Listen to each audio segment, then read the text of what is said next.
I'm here with Gary McKinnon, and we're here to talk about his possible extradition to the United States for some hacking that he's done and some investigation he's also done on the part of UFOs and disclosure.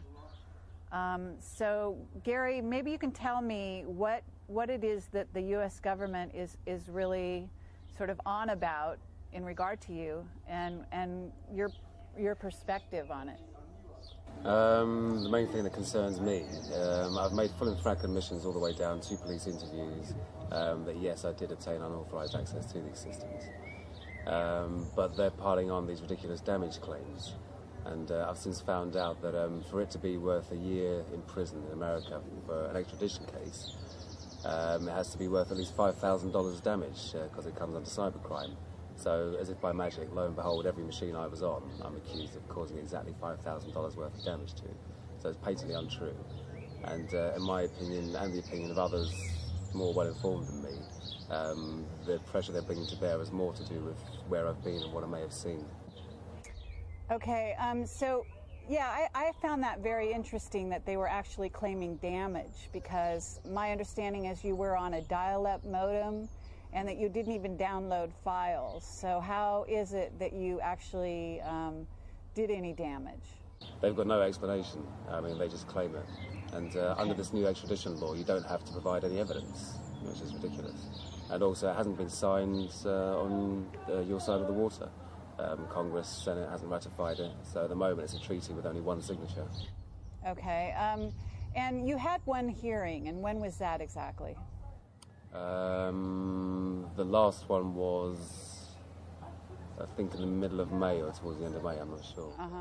And you have another one coming up in July, is that right? No hearing scheduled as yet. We've got till June the 21st to make representations to the Home Secretary. And then after which time he'll make his decision as to whether or not the extradition is allowable. And then if he decides that it is allowable, which I'm sure he will, then I can go in the appeals process.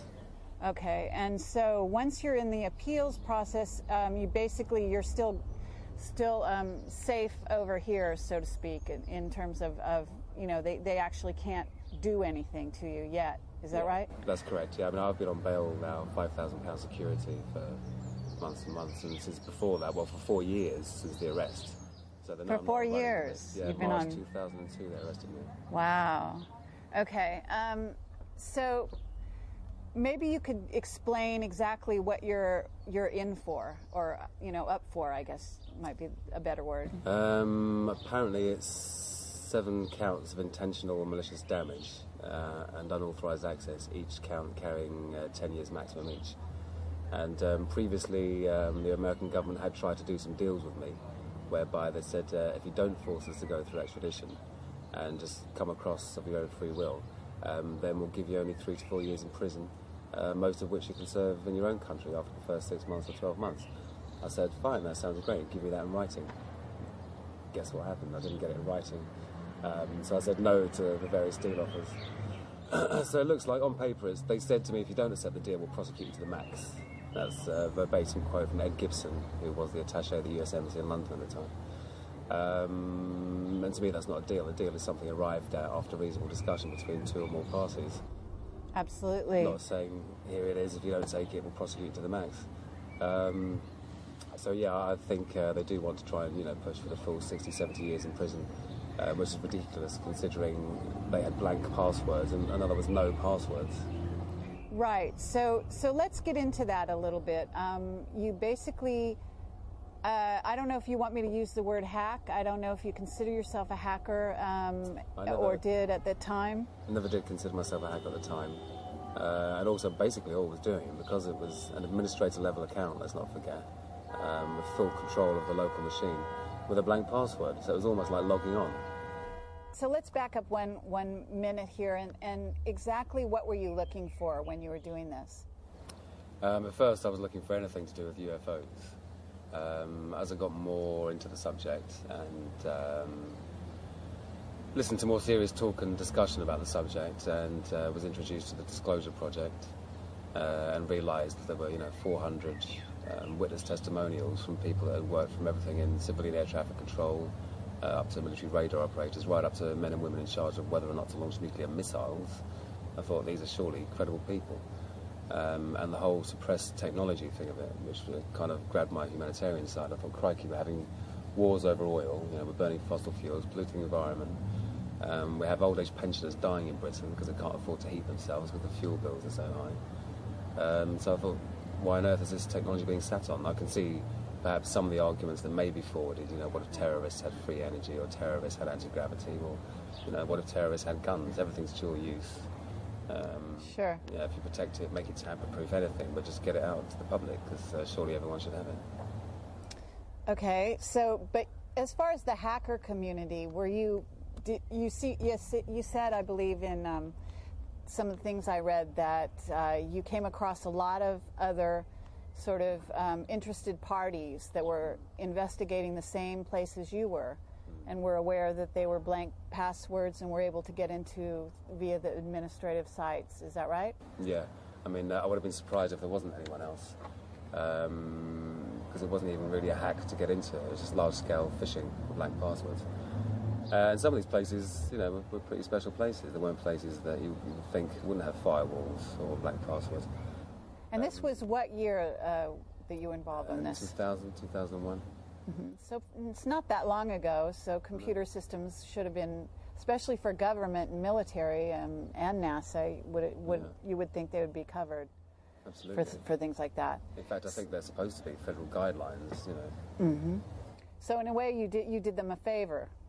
Isn't that true? Yeah, you could look at it like that, because I'm sure, the other connections that were there, Turkey, Holland, Germany, all across the world, you see the IP address list of who's connected to the machine, then you can look it up and find out which countries they're in, and even which businesses own the IPs. And I don't know whether that was foreign governments, it could have been Al-Qaeda, or it could have been someone else just like me, just snooping around, who knows.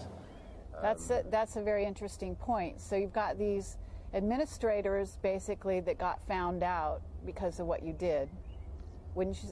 I mean, is that what we can assume? No, it's good to clarify that it's the administrator account. A lot of the time on a corporate network or a large organisation like the Army or the NASA isn't actually used. There isn't an administrator.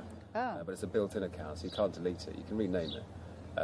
But that's for, say, if someone wanted to do something system-wide across the whole network, they would use that account to log in remotely, because that gives you full control over the machine. But it doesn't actually refer to a particular person. Oh, so no particular worker involved in that maintains the site or anything? That's correct, yeah. Although obviously they must have IT staff that look after things. Right, and didn't you encounter one such person, or was he an IT guy that on the other end? Yeah, he was a network engineer.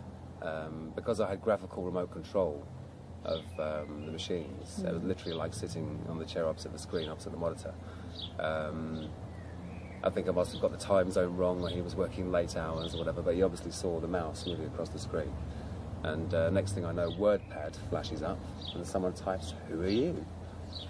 And, I panicked, didn't want to get caught, thought very quickly on my feet, and turned around my own investigations into an explanation to answer him. And I said, "I'm from Nippernet Security," which is the non-classified internet protocol and router network.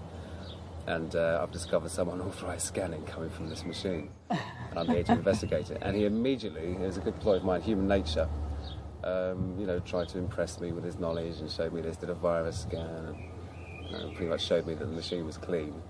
Wow. And then moved along. And he was never the wiser, or because I know that this was linked Maybe somehow to, well, right.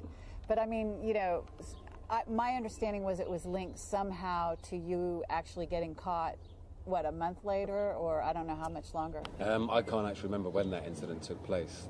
I was doing this every night, all night, practically for 2 years. Not really looking after myself very much. So dates and things are a bit mangled. So this was a real passion of yours, in other words? Oh, yeah. And would you say, was the passion for information related to UFO and hidden technology? Was that kind of your passion, or what would you say is your passion in that regard? I passionately believe that we should all have this technology, and not so much, obviously, if you could confirm the existence of extraterrestrials and their contact with us, then that would be good. But to me, it was more important to have this free energy system. Okay. So what did you find out? About free energy and anti-gravity, unfortunately, nothing at all. But the UFO thing, as far as I'm concerned, it may sound circumstantial to some, but as far as I'm concerned, it's proven. As part of the Disclosure Project, there was Donna Hare, a NASA photographic scientist, who had up to secret clearance, was in Building 8 of Johnson Space Center, she says in her testimony, and that one of her colleagues was doing some photographic work, invited her over to look at it. And she saw high-res satellite imagery, maybe half a K above the treetops. I think it was like a white disc, and she at first thought, it's a blob in the emulsion, some kind of fault with the photographic process. And he said, well, look, blobs in the emulsion don't have perfectly formed shadows going in the same direction as the trees, etc., etc. All the detail was there. And she basically was saying that they had this whole place in Building 8 for airbrushing out UFOs on a regular basis, because they then, sell on their imagery to universities and the like. And having been all over other NASA installations already, I assumed the blank password scanning method would work the same in Johnson Space Center, and it did. Once I was in there, I used various network commands to strip out the machines that were in Building 8, and got onto those. And the very first one I was on literally had what she said. I can't remember if it was filtered and raw, processed and unprocessed, but there was definitely folders whereby there was a transformation in the data taking place between one and the other. These folders were full of images in a proprietary NASA format, or in a format I'd never seen before, no JPEGs or GIFs. They're also 200 to 300 megabytes in size, and being on a 56k dial-up modem, there's no way I was going to download it. It's like 5 minutes per megabyte. So what I did, the remote control program that gives you graphical control of the machine, turned the resolution right down, turned it down to I think 4-bit color, and then on the desktop of the NAS machine, navigated to the folder, double-clicked on the first image. The application launches, the image comes up on the screen, but it's still very, very slow.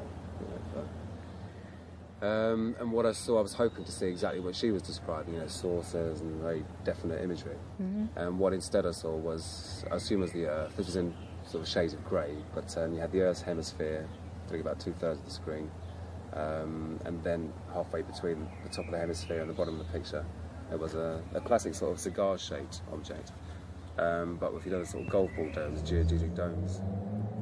Above, below, and this side, and I assume the other side as well, so it's the left and right as well, and with very slightly flattened cigar ends. No seams, no rivets, no sort of telemetry or antennae or anything like that, and it just had a feeling of not being man-made. There was none of the sort of signs of man. So in essence it was a craft, is what you're saying? Yeah. And when I first saw the top half of it, I thought, bollocks, a boring satellite picture or something. But as more of the thing was revealed, it was obvious it wasn't like any satellite I'd ever seen. Wow. And I've been space mad since I was about 14, so I've seen lots of pictures of satellites. Okay, so you knew what you were looking at to some degree. So basically, did you feel, I guess during those 2 years that you were doing this investigation, threatened by what you were doing? Were you, in other words, technically you got caught out by one guy, right? Was that the only time? No, that guy, that network engineer sort of saw me but didn't realise that I shouldn't have been there. The chap that actually caught me was in NASA when this photograph was about 3/4 of the way down on the screen. And you see the mouse move, he right-clicks the local area network connection icon, chooses disconnect, bash, that's me. And that's why it was such a strange moment. It was triumphant in a way. I thought I've completely corroborated what Donna Hare has said, on my own. But then got caught at the very same moment. Well, when you say you got caught, how did he catch you? I understand he closed down the network so you couldn't continue to visit. But does that mean he actually knew who you were at that point, or did it take them a lot more investigation to find out actually where you came from? It took them a while longer, I think a good while longer, although I'm not sure how much longer, because again, I can't remember if that was fairly near the end of my investigations. I think that may have been late 2001, and I was arrested in March 2002. But what happened, I'm told, is that NASA and the various military establishments that I was in shared information which I think these bodies should do more often, and don't do it enough, just like law enforcement. And realised that whoever had been in the systems was using the same tools, the same program, the same method of entry. And I think NASA knew it was from a United Kingdom IP address. And this is the thing, I wasn't a professional hacker, so I wasn't always covering my tracks and stuff or thinking properly. I was, being in time zones when people were still working in the offices and such. So yeah. So have you, okay, Donna Ware, guess you heard her testimony or saw her testimony somewhere. Was it on the web, or how'd you come across? Disclosure Project website, their 2001 National Press Conference. Oh, I see. And has she ever gotten in contact with you at all? No. No. But she must know that there was. Has, okay. So. Huh.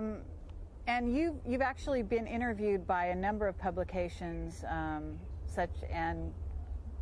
reputable establishments, so-called, such as the BBC. Is this right? Yep, BBC, Channel 4, Channel 5, ITV. And The BBC Guardian. World Service, The Guardian. Financial Times. Yep, the FT. I've been in the Metro, the Standard, the Daily Mail want me at the moment. In fact, I've yet to return his call. Okay, and just recently, I guess, by Linda Moulton Howe. Yeah. Okay, for Coast to Coast, or possibly for Coast to Coast at some point. Yeah, Earth, Mars, and Dreamland. For her own website. Okay. Yeah, just wondering, because I know that your cause is kind of a cause célèbre here in the UK, but it's not really getting the kind of coverage that it deserves in the United States at this point. Isn't that right? Yeah, in my view, there's a deliberate news blackout over there. I've only had contact from, I think it was CNN and none of the other news networks. Because I think there seem to be two factions in the US military and government.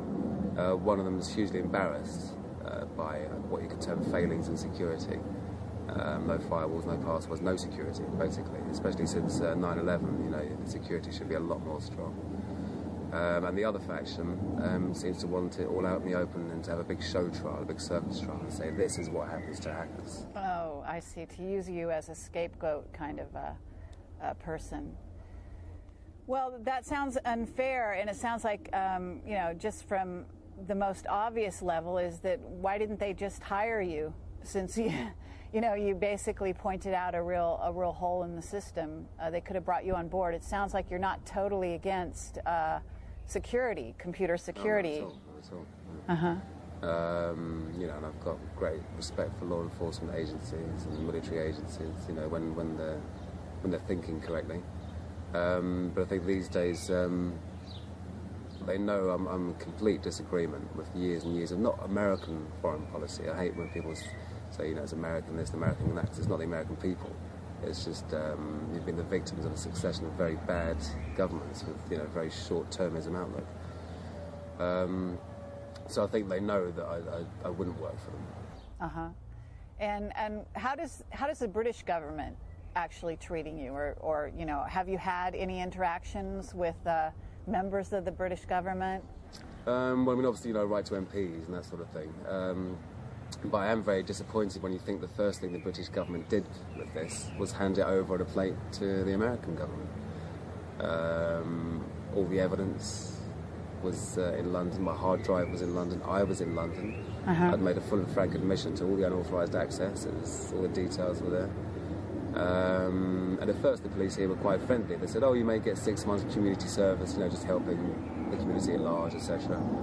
But when they went over to America and had meetings with the Office of Naval Intelligence, and I think possibly the Air Force Office of Special Investigations as well, they came back with a completely different attitude. Very, very heavy, very, very serious. And then you suddenly got all the headlines about criminal masterminds and all this rubbish. Right.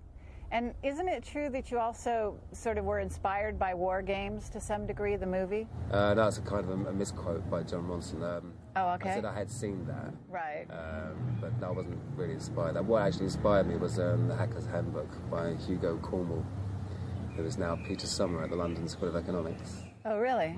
It was the first hard information publication I've read. In fact, the first issue was banned by the UK government. It had to have a reprint and stuff taken out. But now he's basically teaching. Yeah. Isn't that right? Yeah, I'm not sure what he lectures in though. Oh, okay. All right. Well, that's very interesting that you sort of got into this via someone who's, I guess you certainly could say, working for the establishment on some level, right? But he wrote a book about hacking. I mean, hacking is a way of finding out information. It's kind of slang for somebody who's an investigator, but maybe not liked or not appreciated by the powers that be, right? Okay, yeah, like a journalist hacking away at the typewriter. So, can you tell me what else you found? Because I know that you have some information in regard to non-terrestrial officers. Is that right? Yeah, there was an Excel spreadsheet, and the title was non-terrestrial officers. Then it had names, ranks. It wasn't a long list. Didn't even fill a whole screen, I think. Well, could you just generally say how many? I mean, if you were to guess, are we talking 20, 50? 20. Uh-huh. Maybe 30. Mm-hmm. Did you notice if they were male or female by chance? That I can't remember. Okay. First names and last names? Definitely ranks, but nothing to say, Army captain or Navy captain or... so the designation wasn't there as far as which organization they worked for. Huh. So, I mean, that was entitled Non-Terrestrial Officers, and obviously it's not Little Green Men, so I was thinking, what force is this? And that phrase is nowhere to be found on the web or in official Army documentation or anything. And the other thing was a list of ship-to-ship and fleet-to-fleet transfers. Bear in mind, fleet-to-fleet, so multiple ships, of materials. And these ships weren't, US Navy ships. Again, I don't remember any of the names, but I remember at the time looking and trying to match up the names, and there wasn't anything that matched. So now this theoretically would have been pretty top secret information if indeed non-terrestrial is what it sounds to be, which is off-world, right? Yeah. I mean, I gleaned from that information, I surmised that an off-planet sort of space marines is being formed. And if you actually look at DARPA, Defence Advanced Research and Projects Agency literature at the moment in the last few years, and a lot of the government space command stuff, it's all about space dominance. It really is, the final frontier. So I think, it's natural for them to want to control space and be developing a space going forward in secret. But I think most likely using technology reverse engineered from ET. To get out there, in other words. Yeah, and also to be cloaked. I mean, otherwise, how many other governments would see this going on? So, and this was what part? I mean, was this NASA? Where was this? Are you at liberty to say? Again, I wish I was. I find it so hard to remember all of it. It's strange. I can remember IP addresses, but lots of the names and where I was when I found particular things. I remember thinking at the time, this must be NASA and the Navy, and all secret parts thereof. So it was either the Navy or NASA I was in most likely. But I think it was most likely the Navy, but I'm not entirely sure. Okay. So at this point, this kind of a discovery is really stupendous, right? I mean, for any researcher to come across something like that is pretty intense. If what I surmised to be correct was correct, and it does kind of point that way, I think. Okay. Are you familiar with the Serpo story? We've mentioned it. I mentioned it to you. But I don't know if you've actually, because you're not on the web, right? You haven't been on the web for a number of years. That's correct, yeah. That's part of your, what do you call, probation? Bail conditions, yeah. So perhaps you didn't know about it, but it's an alien-human exchange program that supposedly took place between, I think it's 1968, 1978, and there's been a release of information on the web. And I've given you an article here from the Fortean Times to kind of fill you in with it. But just offhand in hearing about this, there were 12 astronauts that actually went to another planet. The planet was called Serpo in the Zeta Reticuli system, supposedly. Now, a lot of people say this is all disinfo, but the interesting thing is that when you say non-terrestrial officers, there's actually a chance that it could be the Serpo astronauts that this is referring to. Does that link up for you at all? Well, I mean, yeah, it certainly could do. I think all things are possible in these kind of cases. I mean, yeah, just the fact that it's not based on Earth doesn't necessarily mean it's orbiting Earth, does it? It could just be based on another planet, another solar system. Right, because it's just non-terrestrial, meaning not on the Earth. Yeah. So yeah, we're talking about people that are based somewhere else in the solar system, theoretically, whether they're circling the planet in a spaceship or they're actually on another planet. Anyway, it's just an interesting link up that's kind of unexpected, I would say. Yeah. So what exactly happened to you when like sort of the blow by blow of when you got discovered? I'd been asleep for an hour, and it was about 8 o'clock in the morning, and I think my girlfriend answered the door. It was the National High-Tech Crime Unit. 4 or 5 officers, a big police van. They came into the house. They had a warrant for the address, so unfortunately my girlfriend at the time, her and I were living in her auntie's house. We had the ground floor, her auntie had the top 2 floors, but the warrant was for the entire house. So unfortunately, as well as taking my PC, my girlfriend's PC, 4 other PCs I had there to fix for friends, they also went upstairs and took my girlfriend's auntie's PC. Then they separated us both, and they were doing the Mr. Nice and Mr. Nasty routine, like, oh no, but you're like, mate, I used to dabble a bit, if you know what I mean, and then, oh, we got into NASA and the Pentagon, did you know, trying to get me to admit things before I was even in the police station. So I kept my mouth shut, obviously. And then we went down to the police station. I was there for 4 hours, which time I used to catch up on some sleep, because I was absolutely knackered. Then they brought me out to the cell after interviewing my girlfriend at the time. Interviewed me for a few hours, threatened to go back and arrest my girlfriend's 15-year-old cousin just because she's in the house that the warrant was for, and basically put me under great duress to actually say something without a lawyer being present. Wow. And I thought, well, bugger it, it's all on my hard drive anyway, so I may as well just tell them now because they'll find out anyway. And that's been my sort of style ever since, you know, just full and frank admissions to the unauthorised access and the material I did download, but not the ridiculous claims of damage. So, and then after that, I had 2 police interviews, the second of which the police had just been to, I think, Washington for the ONI, Office of Naval Investigation, possibly AFOSI as well. And they had a very different tone then, were very, very serious and asking me more and more questions and actually trying to get me to admit to being places that I hadn't been in, which I found interesting. And then November of 2000, having been arrested in March, in November of 2000, the Department of Justice said they intended to apply for my extradition. They didn't actually apply for it then, but said they intended to. And then we waited and we waited and we waited, nothing happened. And then along came the 2003 Special US-UK Extradition Act only, which required no evidence whatsoever on the part of the Department of Justice to be provided in order to take a UK citizen. Now, we can't do that to a US citizen. You're protected by your constitution. Mm-hmm. And this treaty is only being signed by the British, not signed by the Americans. Right, so 400 people are currently under threat of being extradited with this. Are they? Yeah, and America has extradition agreements with 119 countries, and only Britain and Ireland agreed to extradite their own nationals without evidence. It's a ridiculous situation. And there's also the, I guess there's the Guantanamo Bay sort of specter out there. Yeah, someone said to me, they said the fact that most people in Guantanamo Bay haven't even had trials yet, so they're not proven to be terrorists, although I'm sure, you know, many of them may be. Whereas I've allegedly directly attacked American military sites. So, you know, sounds like a good one-way ticket to me.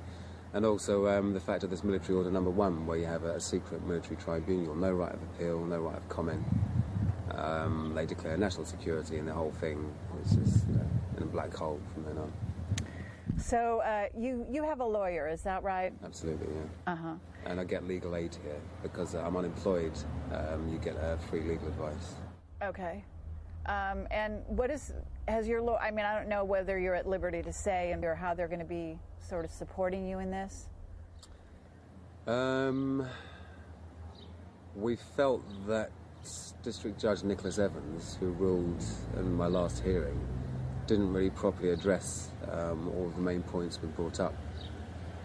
I'm not sure if he's really qualified or experienced enough to properly address them, perhaps that's why he didn't.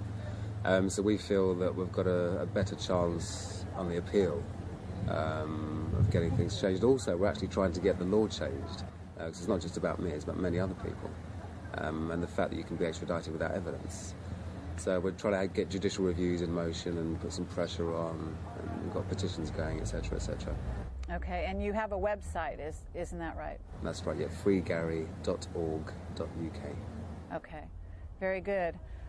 So maybe you can tell me what it is that you sort of thought when you saw the non-terrestrial officer list. I thought, wow, I'm really onto something here. But that, along with the material transfer thing, was the only two things I found. And bear in mind, this is, 99% of the time you find nothing, absolutely nothing. I was trawling these systems for years, and obviously there were times I did know okay. where I was, but it was, very, I knew I was in the Pentagon, obviously. Sure. But a lot of the time, when you're first getting your entry into the fringes of the systems to try and obtain deeper entry and then, leverage control, you were kind of shooting blind at first.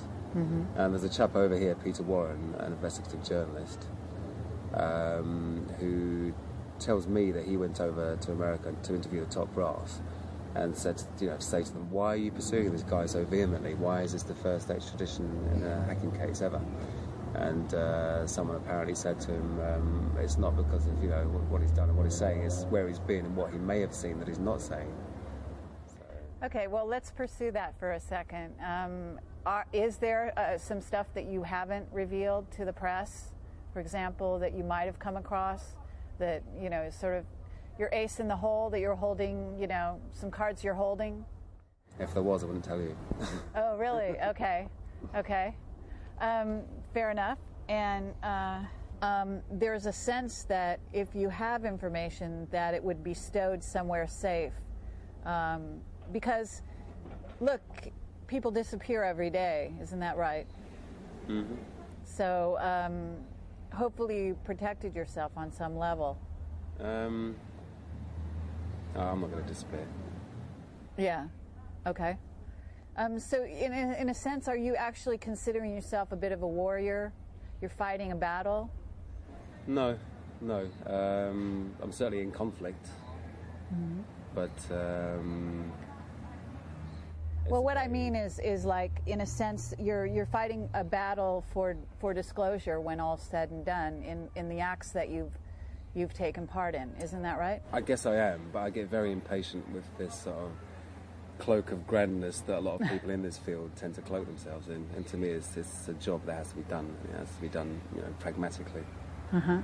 So I don't really see myself as anything. I just want to I want to beat this rap, and then carry on following the UFO disclosure thing, but obviously through legitimate channels this time.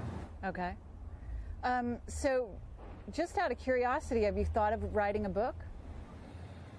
I hadn't thought of it, and then John Wiley and Sons approached me, and they got me to write the blurb, the new book proposal document, and write some stuff on the back, Sure. Gary McKinnon tells us this, that, and the other. And they said, oh, great, it sounds really good. Wow. And then they had a meeting with their legal department from stateside. So it's an American-based company ultimately. And that was it. Oh, they pulled the. Oh, wow. Gone, yeah. Well, I've got some people in Hollywood that might be interested. How do you feel about that? Okay, great. Stay in this country and film it. Okay, very good. Okay. So, as far as your background, you're not really a skilled, educated IT guy. Is that correct? I mean, do I have that right? I am skilled, but I've got no formal qualifications. Uh-huh. But when you started this sort of search, Had you worked in the field? Oh yeah. I mean, I had my first computer at 14. Learned to program in BASIC, then I learned to program in Assembler. And then didn't do any computing work for a long time, but it was a hobby. Graphics programming, OpenGL, artificial intelligence, games programming. And then went to study computing, but found I had a lack of ability at high-level maths, so I couldn't even start the computer science degree. So they bumped me down to a higher national diploma, and I still had trouble with high-level maths, so I had to leave that altogether. And just went to work in it. Got my first job with no experience whatsoever, apart from my own hobbyist experience, just installing and configuring Windows. And from then on, you get another contract, you get more experience, you do more stuff. And at that time, employers respected experience more than pieces of paper. And I found later on they started to respect the pieces of paper more, but I could sit next to 10 guys with NCSEs and whatever and be better than all of them put together just because of 20-odd years experience behind me. So. Great. So you've done some game and artificial intelligence work as well? Yeah, not for work, for pleasure. Genetic algorithms, fuzzy logic, that kind of stuff. Fabulous. And I understand you're also into graphics. Yeah. You have a background in that as well. I'm using OpenGL as a way to learn the C++ programming language because you get lots of visual feedback. It's a very rewarding way to learn something that's quite dry, really. Huh. Okay, cool. So you're very self-taught in a lot of ways. Now, I'm just curious, have you had maybe the hacker community come out for you in any way? Because I was never part of the scene, so to speak. I did contact a couple of chaps whom I saw in a news group posting what seemed like very well-informed and knowledgeable comments upon my case. And one of those chaps is now the guy that runs the Free Gary website. He's very knowledgeable, very worthwhile, very, very caring. One of these people that just seems to be sacrificing his entire self for the good of everyone else. And I've read some stuff that lots of hackers are angry. I've read that hackers have said, if Gary goes to jail in America, we'll hack the bejesus out of the American government. Please don't do that, chaps. Do you have other people that are sort of in there batting for you, like family, friends? I mean, my mum's a tower of strength, But I'm lucky enough to have 4 parents. I speak to my stepdad and my real dad a lot, and my stepmum, not quite so often because she still lives in Scotland. But yeah, friends incredibly supportive. I mean, having told me to stop doing what I was doing, they didn't really know exactly what I was doing, but they knew I was in places I shouldn't have been.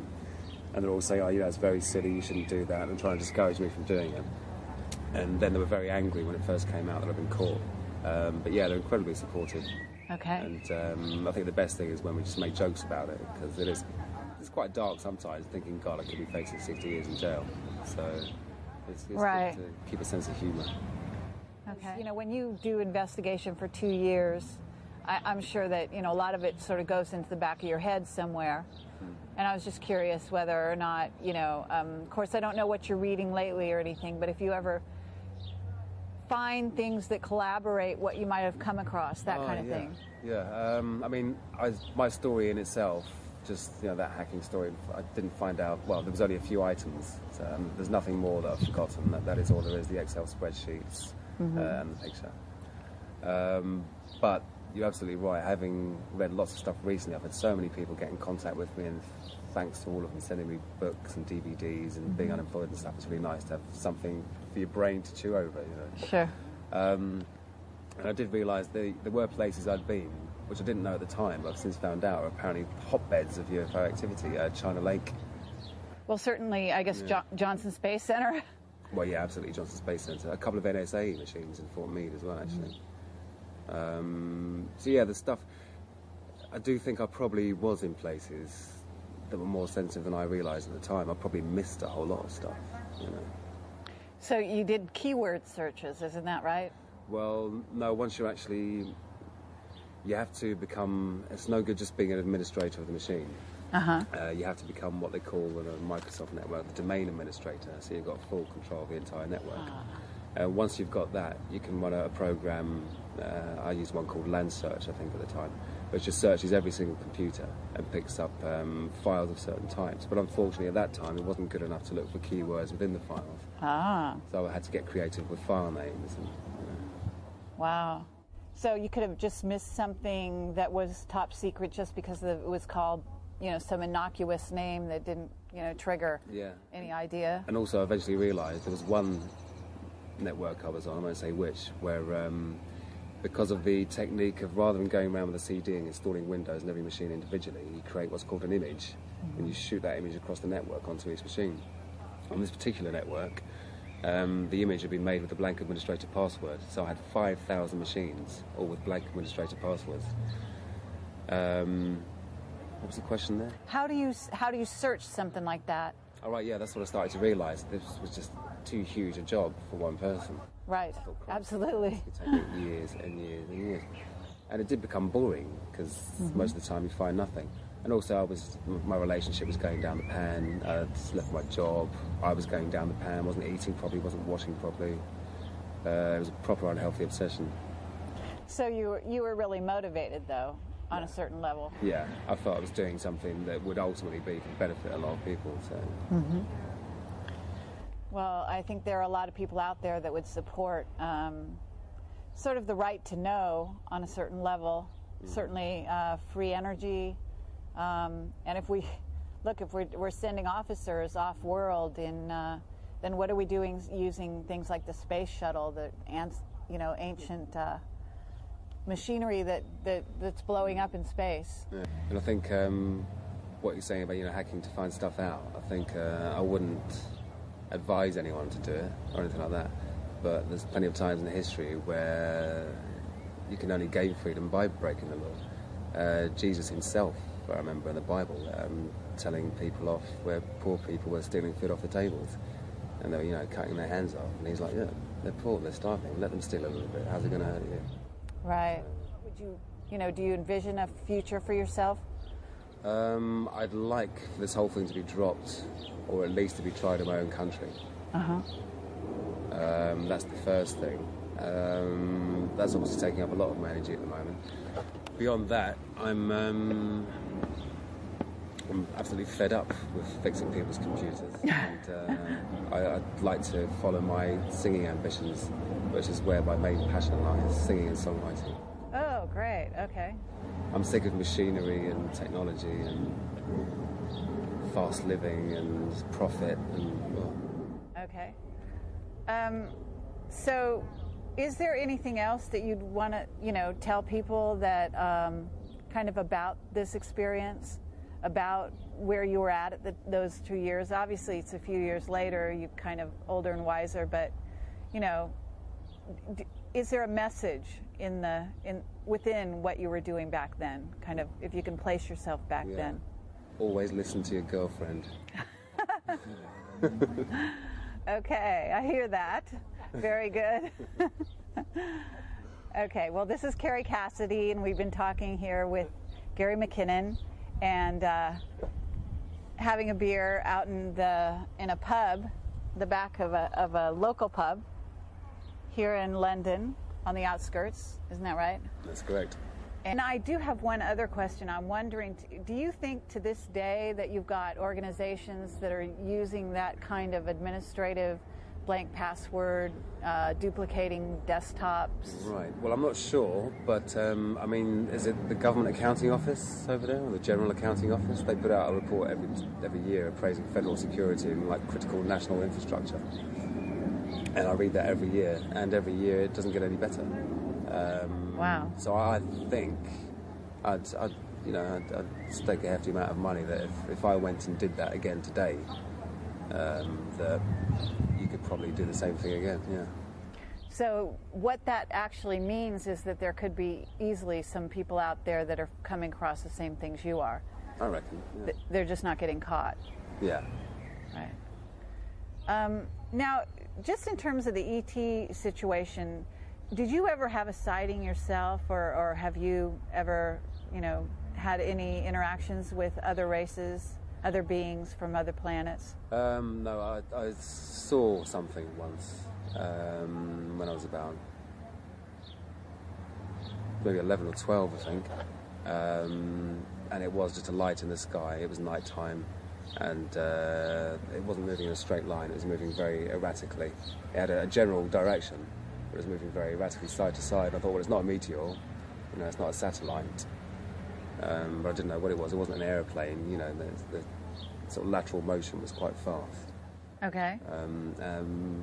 My stepfather had seen some stuff and had dreams about UFOs. He lived in Falkirk near Bodybridge, and Bodybridge is now quite a hotspot for UFO sightings. Yeah. And he was a sci-fi fan and got me to sci-fi when I was young, so that kind of sowed the seed of this kind of stuff. And also, God, just the thought of meeting beings, you know, from somewhere else. I mean, it'd be better than swimming with dolphins, wouldn't it? Good point. Did you do any investigation of your own governments, or are you at liberty to say? Let me put it this way: our government security is very, very, very, very good. Oh, really? Computer security, yeah. How about that?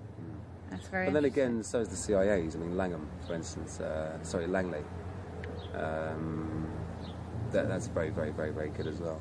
So but you were able to get into the Pentagon. You were able to get into NSA. So that wasn't via breaking their security mechanisms as such. That was via a very old technique called trust relationship exploitation. So you start off, say, on a Navy logistics site, which isn't well protected, and because you're already coming from a .mil internet address, then all the other .mils trust you. Ah. So you gradually, you know, go up the hill and get in deeper. Huh. So were you reading emails during this time? Were you able to come across that kind of thing? No. I made it a personal rule not to read people's emails. Oh, that's interesting. I mean, I was looking for documentation, not Sure. communication. And if you once you'd started reading emails, I mean, crikey, what a load of data to sift through. It would just be ridiculous. What about the Majestic? Are you familiar with the Majestic site, website with Majestic documents, top secret documents, that some of which have been sort of exposed? Yeah, I've heard about that. See, at the time, I wasn't really in the sort of UFO scene, as well as not really being in the hacker scene. So there's lots of stuff I wasn't aware of. And if it had been, I probably would have done a better job and got more out of it. But as far as I know, the Majestic things aren't proven to be real or false yet, are they? And I don't like to accept anything that I don't know is you know, absolute fact, which is why I went to find out for myself. Right. Rather than, you know... Okay. All right. Well, thank you very much, Gary. This has been great. And we're going to try to call Jerry Pippin now, who's helped set this up for us. And we hope to hear a lot more from you. Love to know what you're carrying in your back pocket, so to speak. I hope the day will come when disclosure allows you to actually reveal as much as you may have come across. Well, I didn't say I was carrying anything on my back. Absolutely, absolutely. I understand, but you got to understand that, you know, there's always the question, and it's a fascinating subject. All right, well, thank you very much.